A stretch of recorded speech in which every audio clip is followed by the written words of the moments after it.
Beauté, salut tout le monde, j'espère que ça va. Alors, moi ça va super bien. Alors, aujourd'hui, une petite vidéo. Nous avons un Kisombe qui arrive dans quelques jours, premier Kisombe de l'année 2023. Donc, c'est l'occasion pour moi de vous parler de mon parcours alimentaire. Alors, mon cheminement.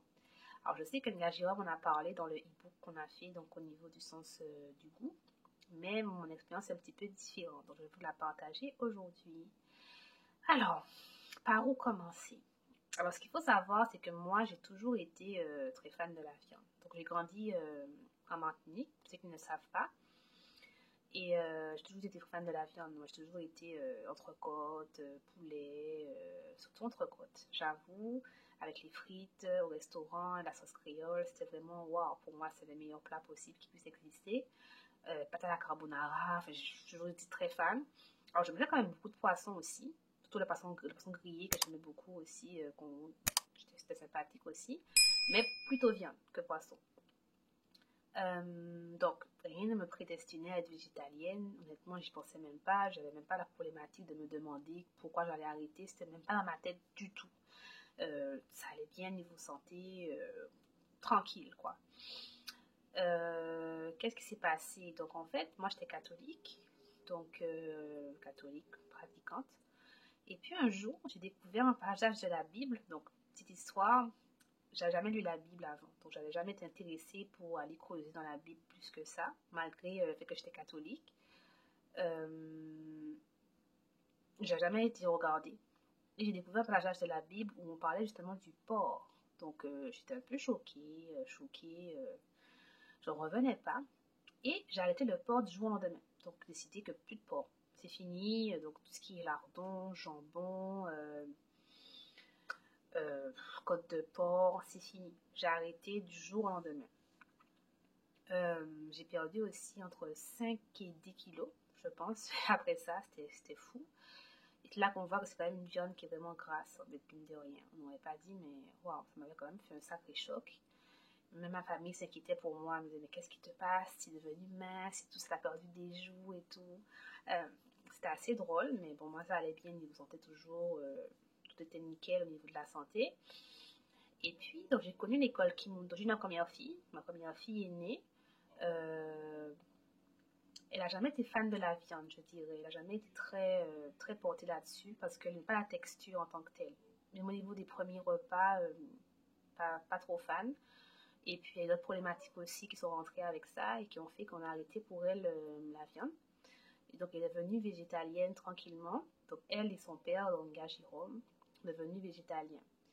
Ensuite, je fais une petite avance rapide. On a connu l'école Kimuntu en 2018. Donc, on est rentré dans l'école Kimuntu, on a commencé les méditations, on a commencé différentes activités avec tout le monde Swazi à l'école. Ça se passait super bien.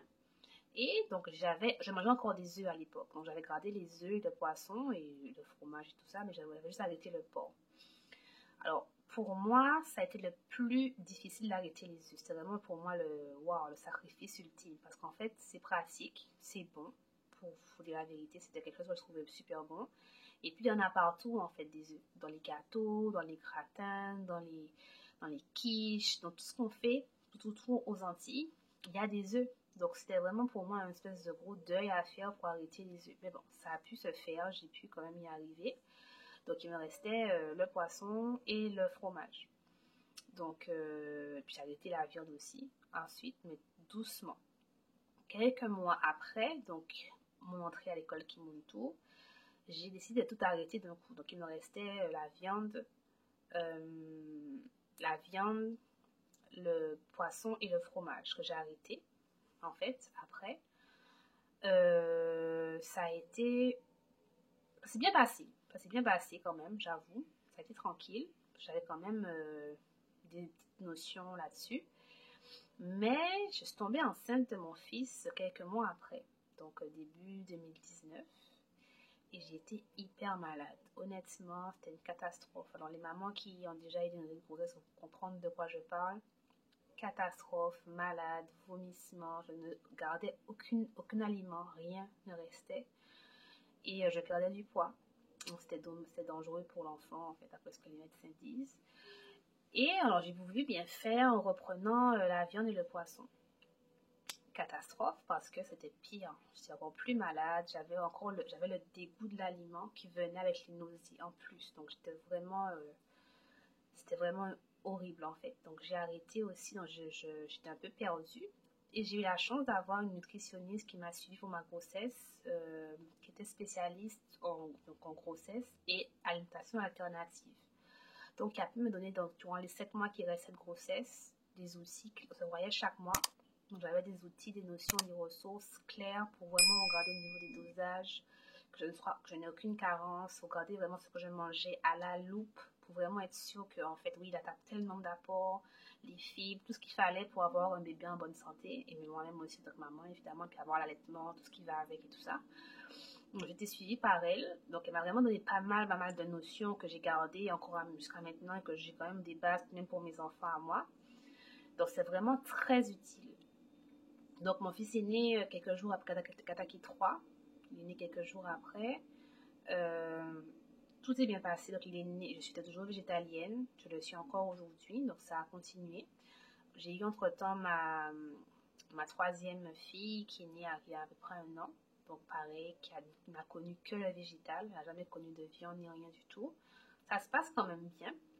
Et pour le moment, honnêtement, je le vis bien. Alors, mon expérience, c'est sûr que je dirais que c'est pas facile tous les jours. Pour ne rien cacher, souvent c'est dur parce qu'on se demande vraiment mais pourquoi on fait ça? Pourquoi on s'embête à le faire? Pourquoi on dépense tant d'énergie à aller contre-courant en fait finalement? Mais je dirais que difficile pas tant au niveau des aliments, c'est vraiment au niveau de l'organisation qui vient avec. Par exemple, pour manger dehors, on a des enfants, si on veut faire une sortie en famille, c'est compliqué parce que il y a des restaurants, donc soit il y a très peu de choix, surtout aux Antilles. On a vécu en Guadeloupe pendant environ 1 an. Pour trouver des restaurants de qualité, c'est compliqué. C'est compliqué et puis souvent ils ont des appellations, ils ont des termes qui sont erronés. Par exemple, on était une fois à Jarry, je me rappelle, il y avait une enseigne repas vegan. Donc nous on se dit, oh cool, yes, on va y aller. Et en rentrant, en fait, donc on nous dit oui, j'ai un menu, on a un hamburger vegan et tout, avec une galette à base de plantes et tout ça. Et quand on creuse, en fait, son pain était un pain brioché, donc avec du lait et des œufs. Donc c'est sûr que vegan, oui, mais non, quoi. Donc on a dû lui expliquer que c'est pas le bon terme, que ça porte à confusion, donc il s'est excusé et tout ça, mais bon, ça fait qu'au final, on n'a pas mangé, quoi. Donc c'est compliqué. Même ici, hein, au Canada, il ne faut pas croire que c'est forcément mieux. Il y a des restaurants quand même beaucoup plus d'options. Mais des fois, au niveau du goût, on est déçu. C'est un budget aussi. Des fois, que tu te dis, mais j'ai payé, puis finalement, je vais peut-être mieux chez moi. Donc, c'est sûr qu'il faut se dire aussi que lorsqu'on fait un changement comme ça au niveau alimentaire, il faut prévoir de changer sa façon de fonctionner aussi. Donc, beaucoup plus de fait maison, acheter d'autres aliments, ça demande toute une gestion. Même au niveau de nos enfants aussi. Il faut savoir en fait que nous, ils sont à l'école et qu'il n'y a pas de cantine ici. Donc c'est vraiment le parent qui doit faire les repas chaque jour pour les enfants. Donc c'est sûr que c'est du travail et que même si nous, on est très portés sur le cru, Jérôme et moi-même, pour nos enfants, c'est pas toujours évident parce que tu vois, ça dépanne aussi d'avoir des snacks, des chips, des légumes, des petits biscuits vegan, même de l'industriel, des steaks à base de plantes, choses comme ça pour des repas, ça permet de faciliter la vie aussi et puis c'est toujours bon pour eux aussi au niveau du goût. Mais c'est toute une gestion en fait, toute une gestion et souvent, par exemple à l'école, quand d'anniversaire, ils ne peuvent pas manger. Donc c'est à nous après le soir de faire un gâteau pour compenser. Parce qu'ils ne comprennent pas. Pour eux, oui, ils le vivent bien, qu'on cuisine beaucoup chez nous, donc c'est quand même des goûts qui sont intéressants. Mais en dehors, ils se rendent bien compte que c'est pas évident de trouver quelque chose qui plaît, quoi. Donc ça demande, c'est vrai que des fois je me dis, mais c'est lourd, quoi. Mais honnêtement, quand on a la conviction aussi pourquoi on le fait, ça vaut la peine parce qu'on sait qu'est-ce qu'on veut leur ramener, puis ils ont compris les enjeux. C'est pas seulement alimentaire, c'est aussi les enjeux spirituels, évidemment, et puis même au niveau écologique. Donc il y a tout ça qu'on leur a expliqué, qu'ils comprennent très bien, même si des fois c'est un peu lourd parce que c'est chiant et qu'ils ont envie de manger comme tout le monde. Et puis, alors, ce que je voudrais partager aussi, c'est que c'est important d'être suivi parce que nous, on a eu la chance d'avoir un nutritionniste dont j'ai parlé tout à l'heure.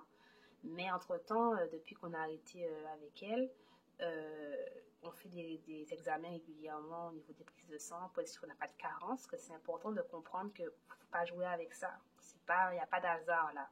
Donc, il y a une naturopathe qui nous suit de temps en temps aussi.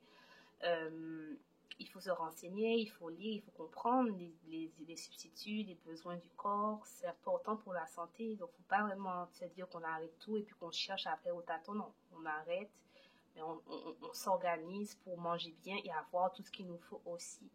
Ça, c'est vraiment important. Et puis, qu'est-ce que je pourrais rajouter? Oui. Et puis aussi, il faut être prêt parce que si tu es encore sensible à ça, ça ne marche pas. C'est tout de frustration. Je le dis souvent au Pangui dans les séances que je fais. Si tu as encore envie d'en manger, pourquoi tu vas arrêter? C'est que ton corps n'est pas prêt en fait. Je prends l'anecdote par exemple au pays, aux Antilles, hein, quand on était en vacances avec une Gachérone, on sait les odeurs, on est connecté aux odeurs, on est connecté au programme de ça c'est du poulet boucané, on le sait, on le sent, on a grandi là-dedans. Mes enfants par exemple, pas du tout. Eux, ça sent quoi? Je sais pas, j'ai aucune idée, que nous, c'est bien poulet boucané, tu vois. Et on en rigole parce qu'on n'a pas forcément l'envie de. On en rigole parce qu'on sait que l'odeur est là, mais on n'est pas en train de se dire, oh, mais j'ai envie d'en manger, c'est pas drôle. Donc, si tu es encore cette phase-là, toi, et que tu te dis, oh, ça m'attire, que je vais au restaurant en famille, ou bien manger chez ma famille, je ne peux pas céder parce que, oh, je ne veux pas forcément dire non, parce que c'est bon, parce que ça sent bon. C'est peut-être parce que tu n'es pas prêt à être rendu là. C'est ça. Donc, il faut vraiment se dire que c'est OK, puis aller à ton rythme. Donc, ça, c'est vraiment ça que je voulais conseiller. Et dans l'ensemble, c'est ça. Donc, je voulais vous partager ça. Donc, c'est sûr que c'est beaucoup de travail, honnêtement. Beaucoup de travail, mais ça vaut la peine. Moi, c'est ce que je pourrais partager. Donc, si vous avez effectivement des commentaires à me faire, c'est toujours bienvenu dans les commentaires de la vidéo en dessous. Et puis, pour ceux qui n'ont pas encore regardé le programme qu'on a fait sur les 5 sens, il est accessible sur notre site internet centrebongi.com. Et puis voilà pour moi, donc je vous dis à bientôt pour une prochaine vidéo. Bye bye.